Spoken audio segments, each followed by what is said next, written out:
gamoon bulchiinsa magaalaa yookiin ammoo gamoo waajjira kantiibaa kan jennu tajaajila urtuu iddoo tokko masoobi kan jedhamuuf akka oolu taasifnee jirra. Faayidaan tajaajila urtuu iddoo tokko kan jennu hawaasni tokko tajaajilaaf gara mootummaatti gaafa dhufu bakkeewwan garagaraatti dhama'uu hin qabaatu, jooruu hin qabaatu. Filarii tokko yoo fudhanne galii mootummaa kaffaluuf yoo dhufu manaa gaaf ba'u. Waajirri galii bakka biraa jira. Waajirri lafaa bakka biraa jira. Baankiin bakka biraa jira. Naannaa oola jechuudha. Inni kun hafee giddugala tokko mana tokko jalatti. Nigdi baankii illee yoo jiraate barbaad nigdi baankiin as jira. Siinqeen as jira. Waajirri ibsaa as jira. Waajirri bishaanii as jira. Manni hojii abbaa alangaa as jira. Sektoroonni mootummaa hundi waajira lafaa, waajira galii, waajira mana qopheessaa, gurmaa'insa kan jennu kun marti waan namni silaa sarvis ta'uu danda'u guutuun iddoo tokkotti walitti qabamu jechuudha. Isa kana qofaa miti.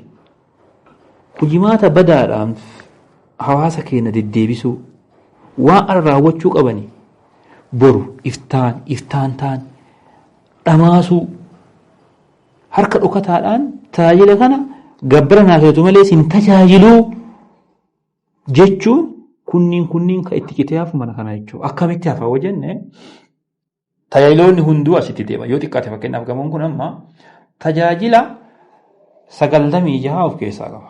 Qaamotaan amma jedhe kanneen hunda of keessaa qaba.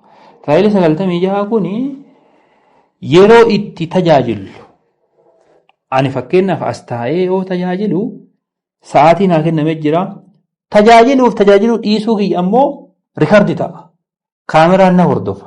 Lammaffaa sobee beellamee akka abbaan dhimmaa kun akka deebu gochuu fi sisteeman na qaba jechuudha.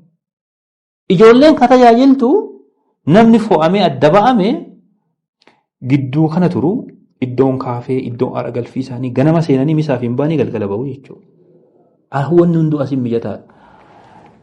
Abbaan dhimmaa gattaa udiduun fakkeenyaaf dura yoo dhufan biiroo keessatti hin argamanii lammaffaa dhufanillee boru kootu iftaan ta'e yoo barbaade iftaan ta'e yoo sitti si tajaajila yoo sitti barbaade immoo si dhiisa yoo barbaade immoo alatti ba'eeti tadaraaddara inni sun hin hafa hin tajaajila giddeessa tajaajila maaf isa qaba sisteema isa qaba jechuudha.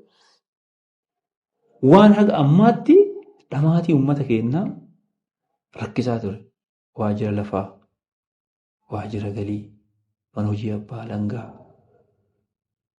baay'eetu jira jechuudha. Kan uummanni keenya itti boo'eeru. Isa kana hin ittisaa jennee waan yaadneef gamoo kana guutuutti tajaajila kanaaf akka oolu. Gaaf kana goonu baay'ata guddaa ramanneeti.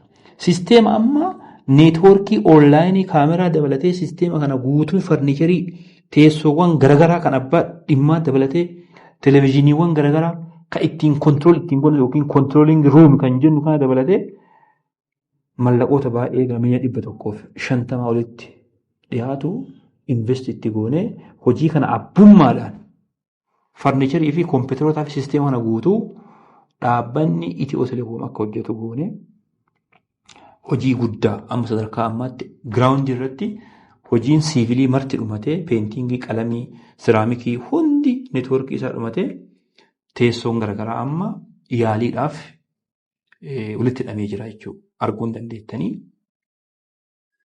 Kan itti aanu farniicharii guutuun finna kaameraawwan, televezyiiniiwwan, monitoring ruumii kan jennu TV guddaa daandiidhaaf keessa kana iyya tokko biiroo kanaa kan inni ittiin to'achuu dandeenyu giddugala tokko irraatii hin hojjetama. Wanni an godhu hundi, wanni namni godhu hundi under control jechuudha. To'annoo jala jira jechuudha. Sisteemaan illee to'ata, kaameraan illee to'ata. Waa lama asii asiin akka qabamu ta'ee hojjetamaadha. Yoo fedha waaqaa ta'e kooridarii kana wajjin xumura waggaa kanatti hin eebbifnaa jechuudha. Gamoon kun carraa argate suphaan kanaan dura hin qabne suphame keessaa illee suphamaa jira. Istaandardii kooridarii illee dhufee jechuudha. Gamoon kun carraa kana istaandardii kooridarii illee dhufee jira. Meebii seektaroonni kanarraa hafan maal ta'uu tajaajilli 96 gaafa sitti bahe kanarraa kaafu maal ta'a kan jedhuu fi yeroodhaaf kireeffannee baafnee irraa halkanii guyyaa ji'a tokko kan hin caalle keessatti almost isaaniif kiraa keessaa baafnee biiroo keenya ijaaruuf madditti piroojeektii yeroo gabaabaatti waajjira 15 kan ta'uu danda'u maddii kanatti illee ijaaraa jirra. Warri asirra sarvisii kanarraa hafe hojjetaan mootummaa kana keessatti galee tajaajila kanarraa kaafee fi masoobiin alaa ta'e achirra tajaajiluu danda'a waan ta'eef inni kunillee yeroo gabaabaa keessatti eegallee jirra. Akkuma argitan amma sadarkaa umuraarraan baanee jira. Yeroo gabaabaadha kan itti eegallee halkanii guyyaa hojjisiifne hojii siivilii halkanii guyyaa hojjisiifna hojii neetwoorkii kan halkanii guyyaa hojjisiisaa jirra.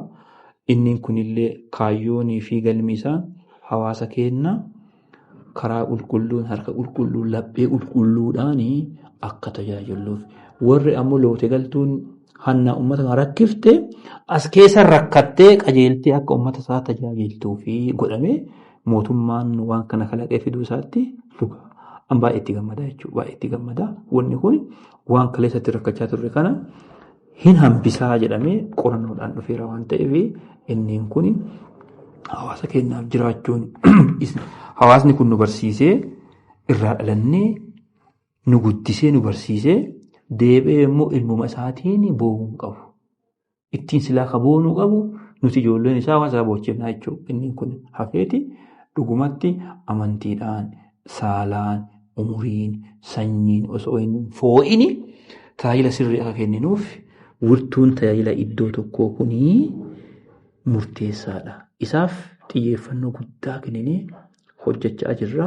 Akkuma argitan yeroo gabaabaa keessatti eegalleerra. Yeroo gabaabaa kana keessatti eebbisiifne hojii eegallee dhugummaa isaa hawaasni kun wanni kun waa jijjiiramu hin jijjiirre hawaasni ofii isaatii ka dhugaa rikkamandi nu gochuu qabaata waan ta'eef inni kun akkuma koridaritti hojii ashaaraa dhalootaa hojii kenna tajaajilaa rakkoo qabu kenna tajaajilaa rakkoo bulchiinsa gaarii fiduu sana furee gara sirriittii fi qajeellummaatti kan deebisuu danda'u ta'uu beekamee hawaasni keenya kana beekee tajaajila kee gaafa dhufu rakkoowwan waggoottan hedduutiif itti rakkachaa turtan sektara garaagaraatti isinii furameera moo hin furamne qabatamatti waan kanaaf laaluu dandeettu waan ta'eef dhuftanii yeroo tokko tokko gamoon kun akkamitti haaraa jira jettanii sitti dhuguun isa ammanu qalamiif dhakaadhaan bareechinu caala tajaajila nu as keessa kenninu isiniif kenninu hawaasa keenya kennu hin bareedamu hin bareeduuni